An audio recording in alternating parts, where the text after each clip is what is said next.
In the final year of the Great War, as nations poured their last reserves of men and material into the meat grinder of the Western Front, a different kind of enemy began its silent advance. This was not an army of soldiers with rifles and bayonets, but an invisible microbe that would prove far more lethal than any weapon forged by man. It began not with a grand declaration, but with quiet, localized outbreaks, easily dismissed as the usual seasonal ailments. In remote military encampments, overcrowded barracks, men began to sicken with a strange, virulent influenza. These early signals, however, were deliberately suppressed. Wartime censorship, a tool designed to maintain morale and conceal strategic weaknesses from the enemy, became the virus's greatest ally. The urgent need to project an image of unwavering strength meant that the truth about a blossoming epidemic was deemed a dangerous liability, a secret to be kept at all costs, allowing the pathogen to gather its forces in the shadows. The story of the 1918 pandemic, often mislabeled the Spanish flu, is fundamentally a story of how human conflict and hubris can amplify a natural threat to catastrophic proportions. The machinery of war was tragically efficient at moving millions of people across continents and oceans, but this very efficiency created the perfect pathways for a virus to travel. Young men, plucked from farms and cities, were concentrated in camps where they lived, ate and slept in dangerously close proximity. Their bodies, often weakened by the rigors of training and the stress of impending battle, became perfect incubators. The decision by military and political leaders to hide the news of these outbreaks was not born of malice, but of a desperate, single-minded focus on winning the war. They could not have foreseen that their silence would help unleash a pestilence that would ultimately claim more lives than the war itself. The true origins of the virus remain a subject of scientific debate, but its rapid escalation is a matter of historical record. It found purchase in the unique conditions created by World War I.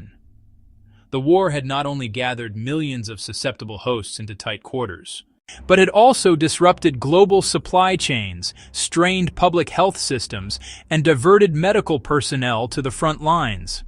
Civilian populations were already weary and often malnourished after years of privation. Into this fragile world, the virus emerged. Its initial wave in the spring of 1918 was highly contagious, but relatively mild, lulling many into a false sense of security. But as it circulated among the vast armies, the virus was mutating, evolving, and gathering a terrifying new lethality that would be fully unleashed in the autumn. The narrative they told you, the one that pointed a finger at Spain, was a convenient fiction. It was a lie born not of malice but of circumstance and the desperate need for an explanation. The real story is far more unsettling because it implicates the very systems and decisions that were meant to protect people. It reveals how the priorities of war can run directly counter to the needs of public health. The initial outbreaks were a warning, a flare sent up from the trenches and the training camps, signaling a clear and present danger. But the message was intentionally muffled.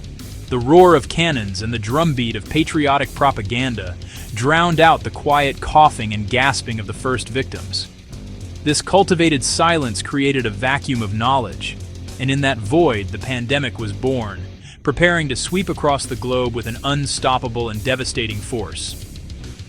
The first significant, well-documented outbreaks of the pandemic in the United States occurred not in bustling cities, but within the confines of its military machine. In early March 1918 at Camp Funston, Kansas, a sprawling training facility housing over 50,000 soldiers, a company cook reported to the infirmary. Fever, sore throat, headache. Within hours, over 100 other men were sick with the same symptoms. The camp's hospital was quickly overwhelmed. This was not the common cold. The illness struck with startling speed and severity, leaving strong young men utterly prostrated. Despite the alarming infections, the military's mission to train and deploy troops could not be delayed. Men from Camp Funston, some already incubating the virus, were packed onto crowded troop trains. They were sent to other camps. They were sent to ports of embarkation. This pattern was replicated across the country, from Georgia to Massachusetts. Army camps became petri dishes for the new influenza. Soldiers slept side by side in poorly ventilated barracks. They ate shoulder to shoulder in mess halls. They shared limited sanitary facilities. Constant movement between bases ensured outbreaks didn't stay put. The virus hitched a ride on every train and ship. Military doctors were deeply concerned. Their reports were buried under wartime bureaucracy. The overriding strategic imperative kept the troop pipeline flowing. Individual soldiers' health became secondary. Simultaneously, across the Atlantic, a similar pattern emerged. In the trenches and staging areas of the Western Front, the virus found another breeding ground. Soldiers were crowded in trenches. They were exhausted and malnourished. They lived in squalid conditions. Artillery bombardments, terror, and exposure compromised immune systems. Allied armies reported outbreaks. German armies reported outbreaks.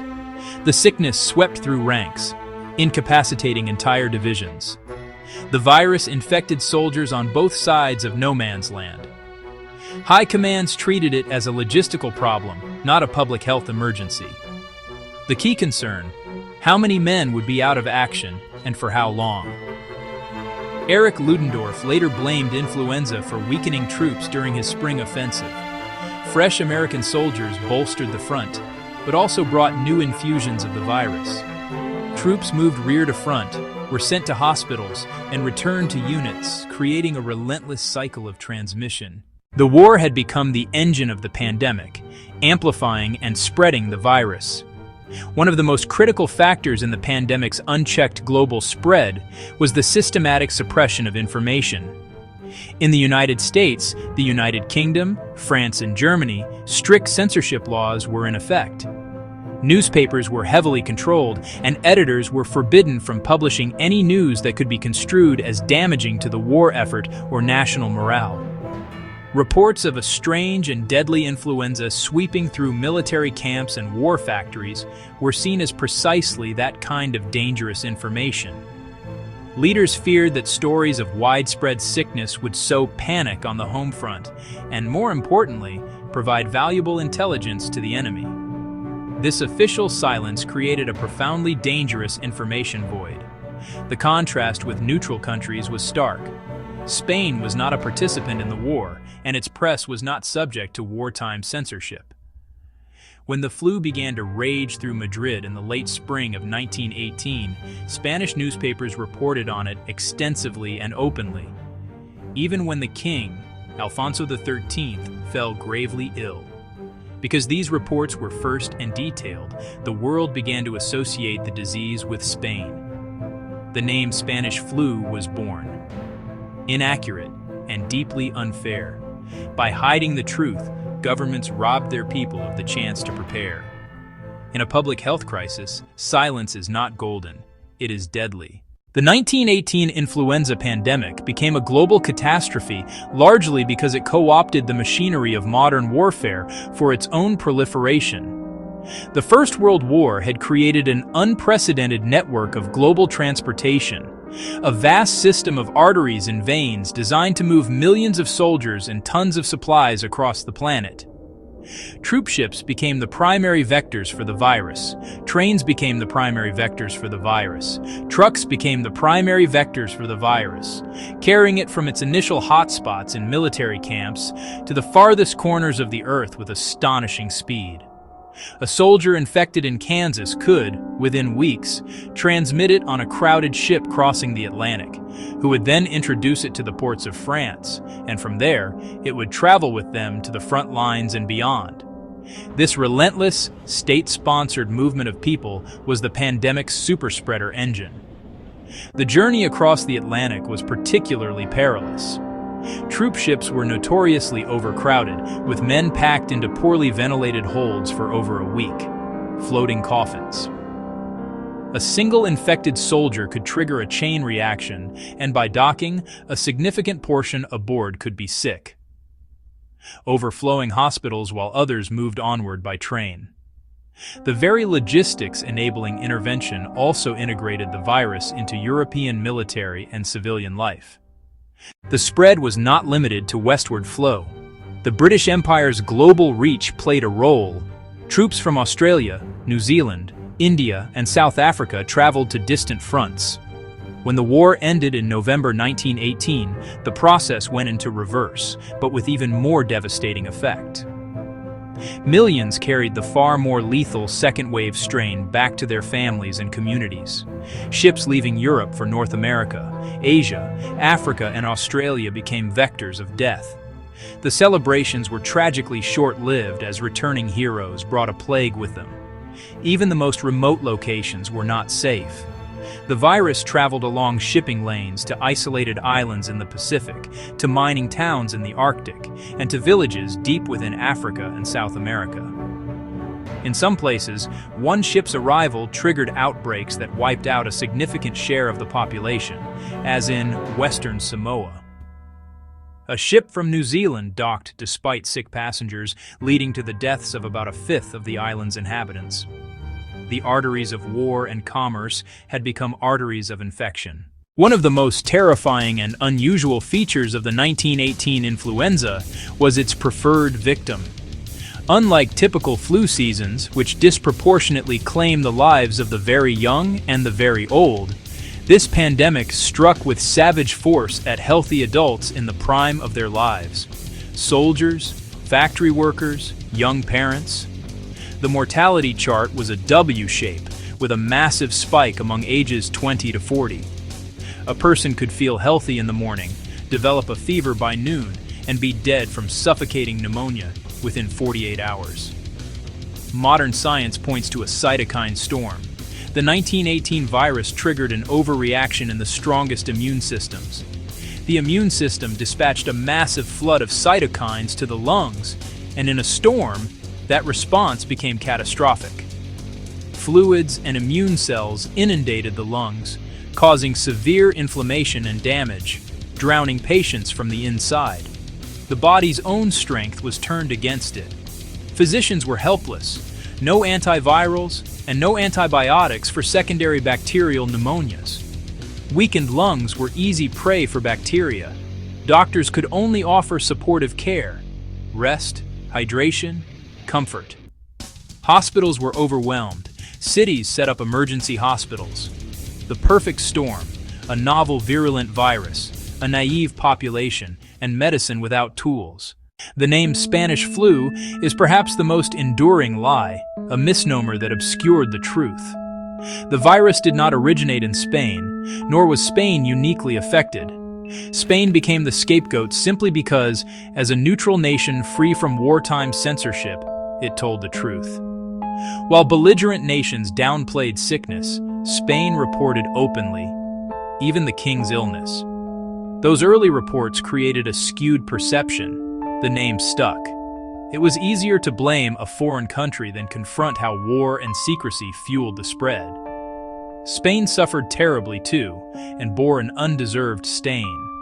Correcting the record reveals the dangerous interplay between disease, information, and power. The first casualty of war is often the truth. The flu was global. Its name was a product of propaganda and ignorance. The final toll of the 1918 pandemic was staggering and almost incomprehensibly vast. Conservative estimates are around 50 million dead.